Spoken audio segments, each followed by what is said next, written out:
Bueno, vamos a comenzar. Buenas tardes. Que si no se nos hace la hora, no echa la hora encima. Me llamo Rafael Morales, trabajo en el Archivo Municipal, algunos de vosotros y de vosotras me conocéis. Estoy trabajando con el tema de la memoria histórica, que es un asunto que llevamos en el Archivo Municipal desde hace ya varios años. Y bueno, dentro de todo ese tipo de actividades que venimos realizando con relación a la recuperación de la memoria democrática de nuestra ciudad, pues una de las cosas que hicimos fue este ciclo de conferencias de la Córdoba republicana, que fue un periodo de nuestra historia, tanto a nivel colectivo en todo el país, en toda España, como en nuestra ciudad, realmente interesante, y concretamente en Córdoba, pues produjo toda una serie de personajes, de acontecimientos que son realmente relevantes y que merece la pena que se haga este ciclo de conferencias. Vamos a hacer una presentación rápida porque ya os digo que el tiempo se nos echa encima, así que paso la palabra a Ana Verdú, la directora del Archivo Municipal, y bueno, pues empezamos. Ana.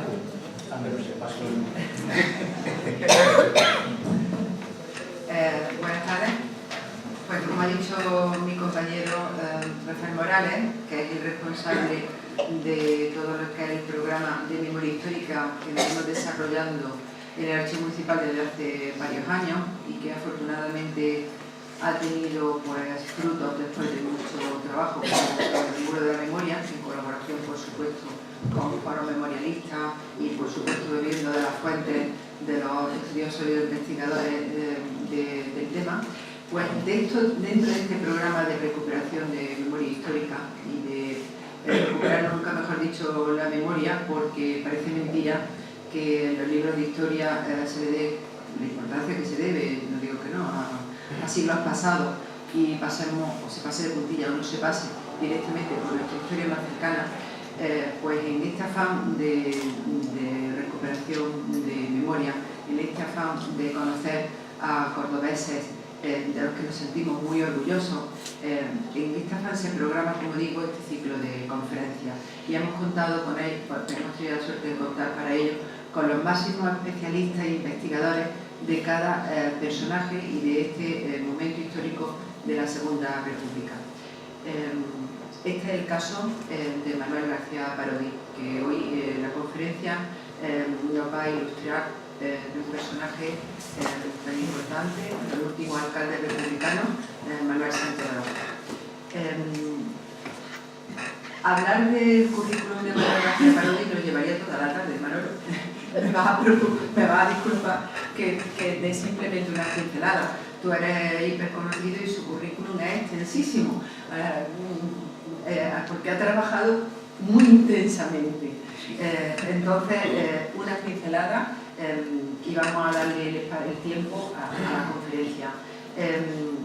Manuel García Parodi, Manuel Ángel García Parodi es licenciado en Filosofía y Letras, especialidad de Historia General por la Universidad de Sevilla y fue premio fin de carrera de la Fundación Vallejo de la Universidad de Sevilla. Es también doctor en Historia Contemporánea por la Universidad de Córdoba, con su tesis doctoral Los orígenes del socialismo en Córdoba. Su experiencia profesional es apabullante. Ha sido profesor ayudante de la Universidad de Sevilla y Córdoba durante un corto periodo de tiempo, profesor titular de varias universidades laborales, catedrático de bachillerato, profesor jefe de estudio por profesor titular de universidades laborales de Córdoba, de Tarragona, profesor titular, jefe de estudios del CEI y secretario también, jefe del Departamento de Geografía e Historia del Instituto de IES a la calle Segundo, profesor de la UNED en los centros asociados de Sevilla, Córdoba, Sevilla y Córdoba en la asignatura de Historia Moderna e Historia Económica, profesor de Didáctica de la Historia y tutor de práctica en la Secretaría de Estudios Propios Antiguo Vice de la Universidad de Córdoba. En cuanto a sus publicaciones, tiene numerosos libros y numerosísimos libros de autoría propia en el sentido única, y otros muchos libros también en colaboración. Su artículo en obra y revista, bueno, son la guía telefónica, así que sus méritos también numerosísimos. Entre los libros podemos destacar Noticias de un siglo en Córdoba, Los orígenes del socialismo en Córdoba, El silencio de la memoria, El Geminar del Sur, La Segunda República y la Diputación de Córdoba, Nuevos paseos por Córdoba, El siglo XX en Córdoba a través de la prensa, la novela Entre sombras, Manuel Tarazona, Un caído por la libertad y por España, y Hasta la eternidad, que es la biografía de Aníbal Ranchak Mazuelo. Y bueno, sin más, y ya acortando hoy mucho su currículum, vamos a escucharle, que es a lo que hemos venido. Muchas gracias a todos.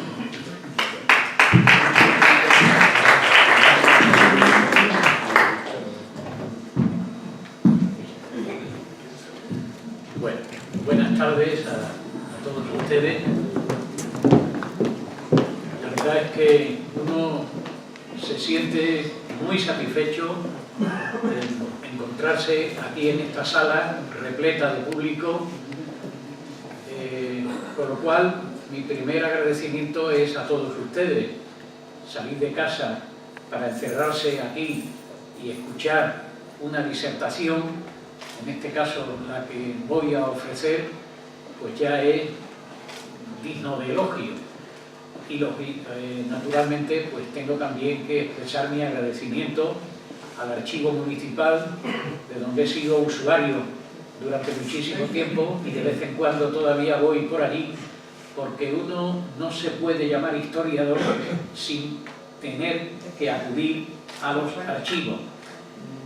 Ayer lo comentaba con una persona, ¿no? Y decía, bueno, hay que ver la cantidad de gente que yo conozco por ahí que se autodenominan historiadores, pero yo nunca los veo en los archivos, ¿no? A lo mejor dirían lo mismo que de mí, ¿no? Porque no siempre estoy en los archivos, pero bueno, Ana, Rafael saben perfectamente que soy usuario de este y de otros archivos, con lo cual es de agradecer que esta institución haya puesto en marcha este ciclo de conferencias. Así que tanto la asistencia de público, que yo no pude asistir a las anteriores conferencias, pero sí a la que impartieron el primer día Antonio Barragán y Enrique Aguilar, el lleno fue apabullante, había gente de pie en los pasillos, hubo gente que no pudieron ni siquiera entrar. Bueno, esto significa una cosa, esto significa que estos temas interesan.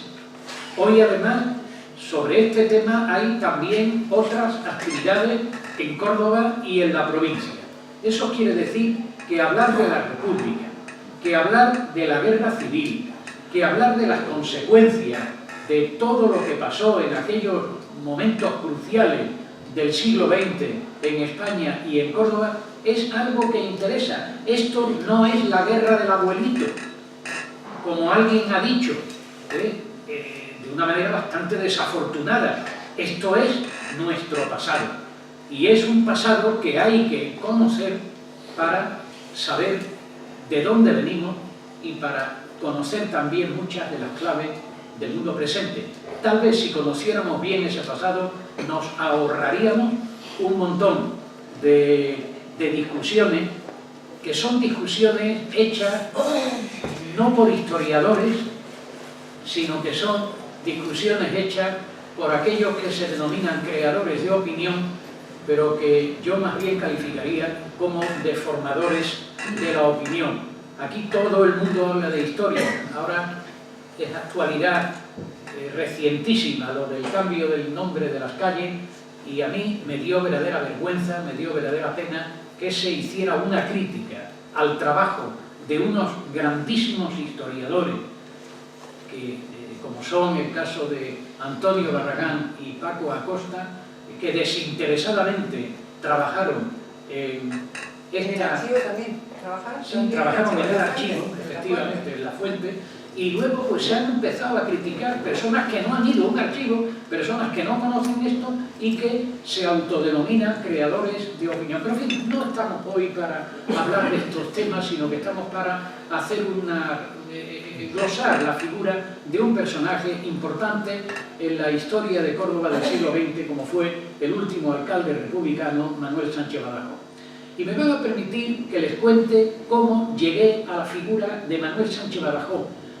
Yo en el año 2003 lo único que sabía de Manuel Sánchez Badajoz era que había sido el último alcalde republicano de Córdoba, que era de origen extremeño y que era funcionario del cuerpo de correos. No había muchas más cosas escritas. El magnífico libro de Paco Moreno Gómez sobre la guerra civil en Córdoba apenas le dedica unas líneas, porque realmente era una figura que no se había estudiado. Bueno, pues es ese año de 2002, 2003, no lo recuerdo con exactitud, cuando un grupo de jóvenes pues habían constituido una asociación que se llamaba Asociación Manuel Sánchez Badajoz, que yo creo que no tuvo mucho recorrido, ¿no? Pero bueno, el caso es que como, en fin, me conocían algunos, pues me dijeron si yo estaba dispuesto a dar una conferencia sobre Manuel Sánchez Badajoz un día que se le iba a rendir un homenaje, que iba a venir su hijo, que iba a venir otros familiares, y si yo estaba dispuesto a dar una conferencia. Y yo les dije a aquellos jóvenes, digo, mira, yo de Sánchez Badajoz sé muy poco, sé muy poquitas cosas, pero bueno, os doy una conferencia sobre lo que fue la Segunda República. Encantado. Bueno, pues casi al mismo tiempo, uno de los que interviene en este ciclo, Juan Ortiz Villalba, me pide que participe en una jornada de, de verano de la Universidad Pablo de Olavide, la jornada que estaban bajo el nombre genérico de Olavide en Carmona, y me pide que prepare algo sobre algunos personajes víctimas de la represión franquista en la guerra civil.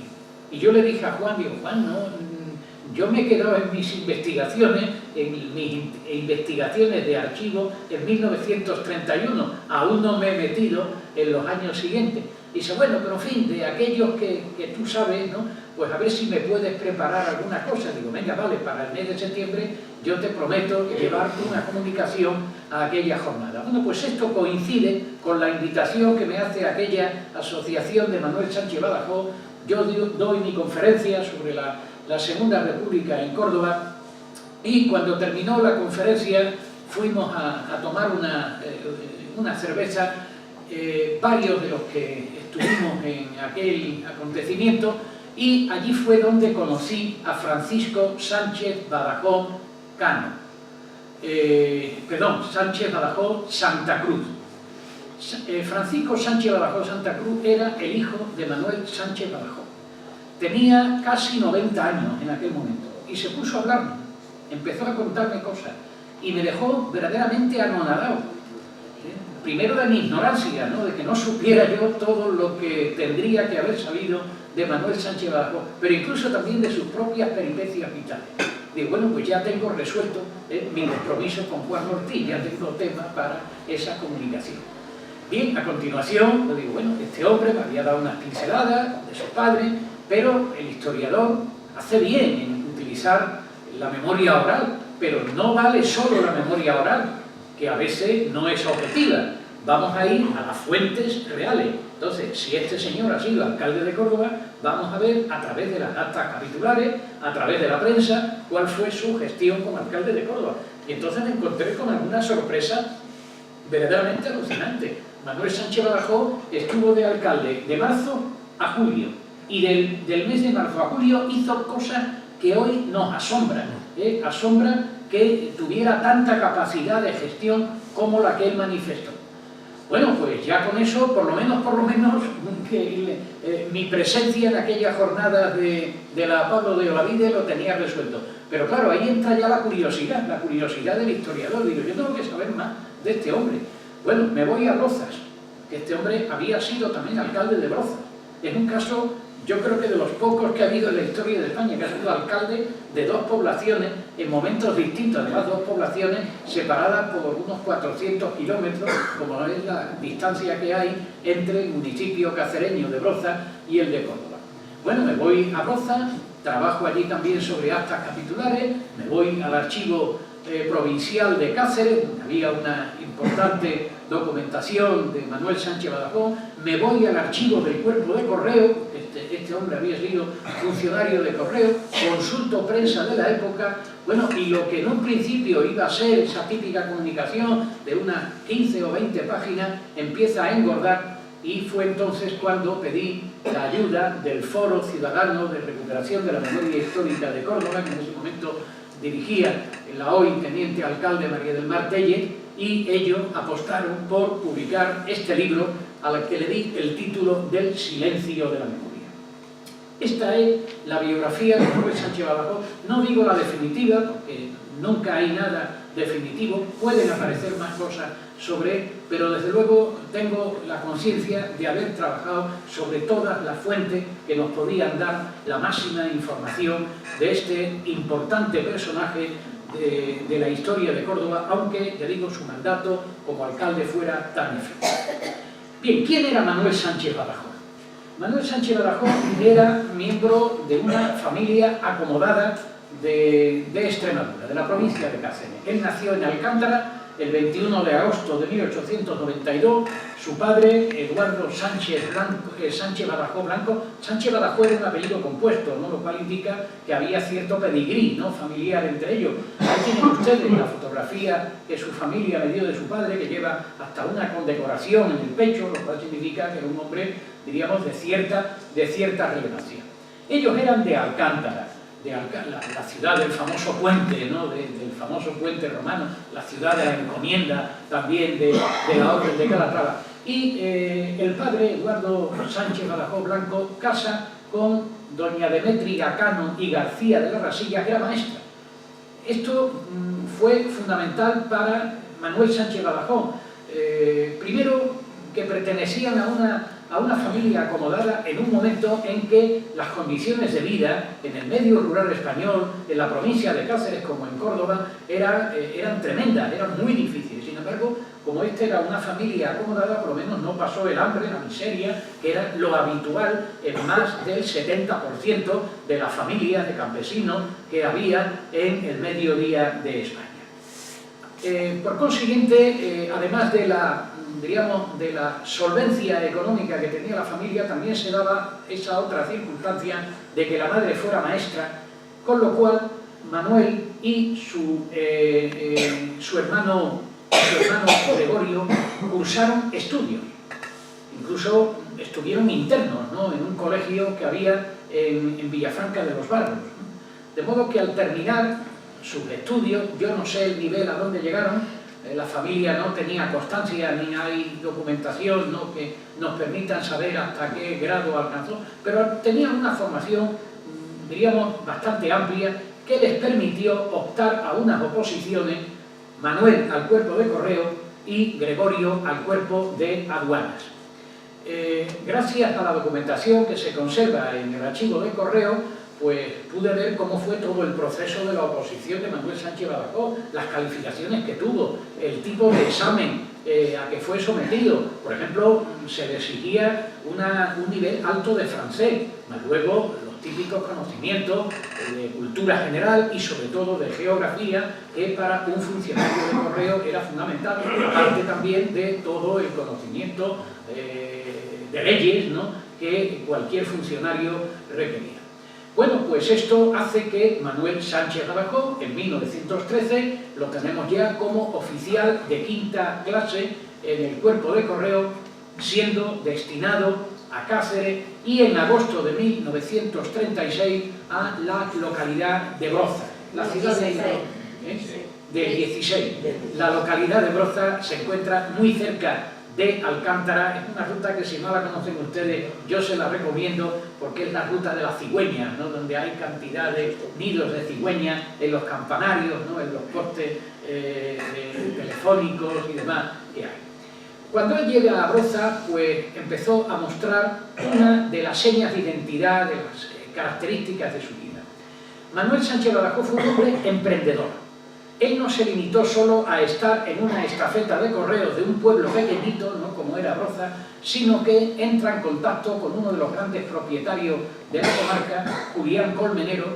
Dice la familia que era el hombre, me decía su hijo, era el hombre más rico de Broza, y esto le va a permitir, pues, convertirse en lo que llamaríamos nosotros un corredor de fincas, ¿no? Él se dedicaba a la compraventa de propiedades, pero tampoco se conformó con ello, sino que compró un Ford y un Peugeot. Ahí tenéis uno de los coches de Manuel Sánchez Badajoz, para crear un servicio de taxi.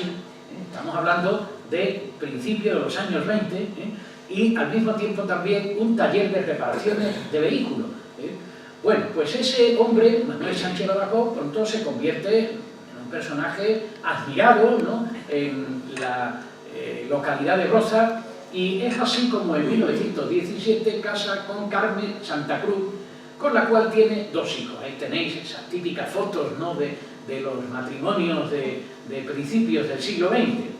Bueno, esos dos hijos, Francisco, que fue el que yo conocí, y Adela, que es la pequeñita, ¿no? Que está en la parte inferior de la fotografía, que está más abajo. Intenté hablar con ella, pero la pobre mujer, cuando yo quise hablar con ella, se hallaba ya muy enferma, murió poco tiempo después, y no pude tener su testimonio personal, pero sí el de su hijo, Manuel Pola Sánchez Badajoz, que el año pasado, hace unos meses, en el mes de junio, estuvo presente en el homenaje que el Ayuntamiento de Córdoba dio a Manuel Sánchez Badajoz y a los concejales asesinados como consecuencia de la represión fascista en Córdoba. Bueno, pues esos son los dos hijos que tuvo, y en principio su vida transcurrió plácidamente hasta que, cuando se proclama la República, Manuel Sánchez Badajoz decide entrar en política. Claro, siendo un hombre amigo del propietario más rico de Cáceres, de una familia acomodada, con un puesto, diríamos, que era un privilegio, ¿no? En aquella época, hombre, hoy también lo es, ¿no? Pero en aquella época ser un funcionario y del cuerpo de correo era un verdadero privilegio. Bueno, pues lo lógico era que Sánchez Badajoz, pues, tomara partido por las formaciones políticas más conservadoras. De hecho, Julián Colmenero, su protector, le aconseja que milite en cualquiera de las formaciones del republicanismo moderado que se empiezan a constituir a partir de la dicta blanda del general Dámaso Berenguer, y sobre todo a raíz de la proclamación de la Segunda República. Sin embargo, ante la sorpresa de muchos convecinos, Manuel Sánchez Badajoz decidió apuntarse en la Unión General de Trabajadores y en el Partido Socialista Obrero Español. ¿Por qué? Pues la razón era muy sencilla. Él era un hombre muy emprendedor, era un hombre de familia acomodada, pero un hombre de unas convicciones sociales y de un sentido social de la vida verdaderamente ejemplar. Y obviamente eso, donde mejor lo podía desarrollar, era dentro de estas dos organizaciones, un sindicato obrero de clase y un partido que en aquel momento se presentaba como la principal alternativa de izquierda dentro de la Segunda República. Naturalmente, por su formación, por su preparación, por su capacidad de iniciativa, muy pronto es elegido presidente de la Casa del Pueblo de Broza, secretario del Jurado Mixto de la Propiedad Rústica de Alcántara, de Broza, sí, de Alcántara. Va a participar en Jaén en la constitución de la Federación de Trabajadores de la Tierra, junto con otro ilustre agrarista y socialista cordobés, Francisco Zafra Contreras, el dirigente montillano. Bueno, pues él es uno de los que participa en la fundación de esa Federación de Trabajadores de la Tierra, que era lo que le faltaba a la UGT. La UGT era un sindicato fundamentalmente de trabajadores de la industria. Le faltaba también ese otro componente que, aunque desde ya hacía algún tiempo pues tenía su incidencia en buena parte del asociacionismo obrero, hacía falta que esas organizaciones, de las que por ejemplo en Córdoba eran la Parra Productiva de Montilla, la Vegetación de Puente Genil, la Unión Obrera de Almerinilla, en fin, toda una serie de asociaciones más o menos germinadas de la Rambla, ¿no?, pues estuvieran integradas, ¿no?, dentro de una federación que era la de Trabajadores de la Tierra. Bueno, pues ahí Sánchez Badajoz está presente y es pues uno de los fundadores de la misma. Bien, pues en esas circunstancias llegamos al 14 de abril de 1931, el momento en que se proclama en España la Segunda República. En Brozas no hubo elecciones el domingo 12 de abril de 1931. Como saben ustedes, el régimen de Alfonso XIII, la dicta blanda en este caso, que sucede a la dictadura del general Primo de Rivera, lo primero que planteó fue una vuelta a la legalidad constitucional que el golpe militar de 1923 había transgredido. De manera que el propósito del gobierno de Berenguer era convocar elecciones generales de acuerdo con las pautas electorales todavía vigentes, porque de hecho el régimen de Primo de Rivera nunca llegó a derogar, ¿no?, la legislación constitucional, pero sí la tuvo en suspenso. Y claro, esto inmediatamente empezó a generar cierto temor en la clase dirigente, porque pensaban que aquellas elecciones a corte podían dar paso inmediatamente después a un proceso constituyente que pusiera en duda la propia pervivencia de la monarquía, cosa lógica porque la monarquía pues había clavado su sentencia de muerte al aceptar el golpe de estado del general Primo de Rivera, y una vez caído Primo de Rivera, la caída suya arrastraba también al propio rey. No se atreve Dámaso Berenguer, ¿no?, a hacer a convocar elecciones a corte, y es el sucesor suyo, el almirante Aznar, el que convoca unas elecciones municipales, como un paso previo para futuras elecciones generales, y ya veremos a ver qué pasa. ¿Por qué unas elecciones municipales? Bueno, pues porque en esas elecciones era mucho más fácil controlar el voto. Se votaba en cada uno de los municipios de España, y en la gran mayoría de los municipios de España todavía estaba vivo el caciquismo, y desde luego la ley electoral vigente, que era la ley de Maura de 1907, permitía cantidad de enjuagues que al final de cuentas pues se podían controlar muy bien unas elecciones municipales. Luego había también otras circunstancias. El republicanismo y el socialismo no tenían mucha presencia en los medios rurales, eran movimientos fundamentalmente urbanos, de manera que se daba ya por sentado que en muchos ayuntamientos ni siquiera iba a haber elecciones, puesto que el artículo 29 de la ley electoral de Maura decía que cuando en una circunscripción se presentaran el mismo número de candidatos que puestos a elegir, no era necesario acudir a las urnas, sino que automáticamente se proclamaban como electos, ¿no?, aquellos que se habían presentado. Bueno, esto fue lo que pasó el 12 de abril. Habrán oído decir ustedes, en las elecciones del 12 de abril de 1931, los republicanos ganaron la mayoría de los ayuntamientos. Esto es verdad, pero lo que no se dice por los interesados es que en esos ayuntamientos donde ganaron los monárquicos, de hecho no hubo elecciones en la gran mayoría. En cambio, si lo que sumamos son los votos reales obtenidos por las candidaturas republicanas, la victoria era abrumadora. Por ejemplo, en Córdoba, la victoria de la conjunción republicano-socialista fue apabullante. Bueno, pues Broza, pueblo pequeño, fue uno de esos municipios en los que no hubo elecciones, en los que, bueno, cuando ya se proclamó la República, seguía vigente la misma ley municipal también de tiempos de Maura, y entonces se autorizó a los gobernadores civiles recién nombrados por la República que constituyeran comisiones gestoras en los ayuntamientos para que se hicieran cargo del gobierno municipal, destituyendo a los concejales monárquicos que no habían sido elegidos, sino que se habían impuesto por no tener contrincante. Y esto fue lo que pasó en Brozas, como pasó también en muchísimos pueblos. La idea era, más adelante, pues, que se produjeran elecciones municipales. Pero les voy a decir una cosa que a muchos les puede llamar la atención. Durante la República nunca se llegó a modificar la ley electoral, perdón, la ley municipal de Maule, que también era de 1907, y nunca hubo elecciones municipales. De modo que Sánchez Badajoz fue alcalde de Brozas, después va a ser alcalde de Córdoba y en ningún momento fue elegido, sino que, como pasaba en todos los lugares, de acuerdo con la ley municipal vigente, los gobernadores civiles tenían capacidad decisoria para designar no solamente a los alcaldes, sino también a los gobernadores. Con lo cual, algunos ven que hay todavía un residuo, ¿no?, del caciquismo de la época anterior bajo el régimen republicano.